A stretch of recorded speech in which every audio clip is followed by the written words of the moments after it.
Hey YouTube, I'm doing a quick video today. I've seen quite a few of these trucks where the shifter handle is real loose and kind of flops around. It's kind of difficult to get in and out of gear. Sometimes it's hard to get back up into park. There's a few different things that can be the issue there. There's bushings along the shifter shaft, and there's a little clip on the transmission. Those are kind of common as well, but the most common issue is there's two screws on the back of the shifter column that they loosen up over time, and it creates a lot of play between the shifter and the shifter cable. So as you can see, this one's got quite a bit of play. It's pretty easy to move around. So I'm going to show you guys what it is to tighten up. Sometimes it's easier if you go ahead and pop this cover off. I'll set it aside, and what we're going to be looking for, let's see if we can find it right.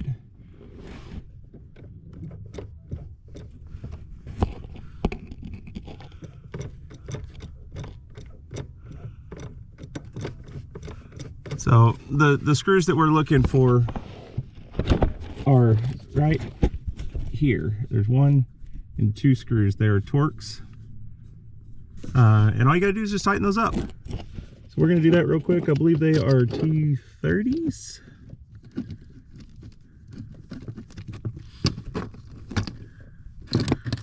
Get my wrench set up here.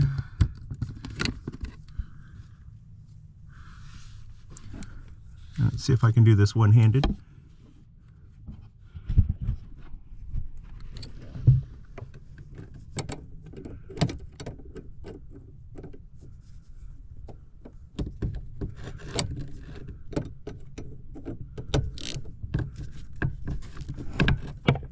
Yep, this one is definitely loose.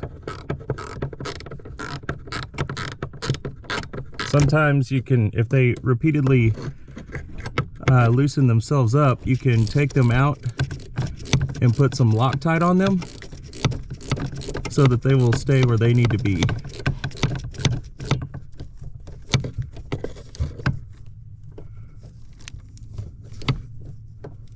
And there's two of them, so there's one, and the second one is right here.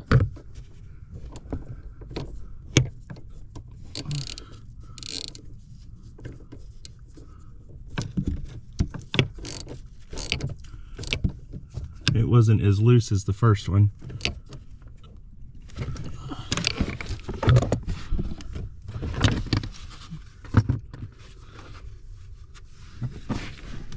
All right, now let's come back up here, and now it's much tighter than it was. So hopefully this will help people out getting a tighter shifter. If that doesn't fix the issue, like I said, there's some plastic bushings in the rod that goes down the steering column. I can do another video later on that, on replacing those. Those bushings wear out and the shaft flops back and forth. And then there's also the clip on the transmission where the cable goes in. So if you like this video, hit like and subscribe, and stay tuned for some more videos.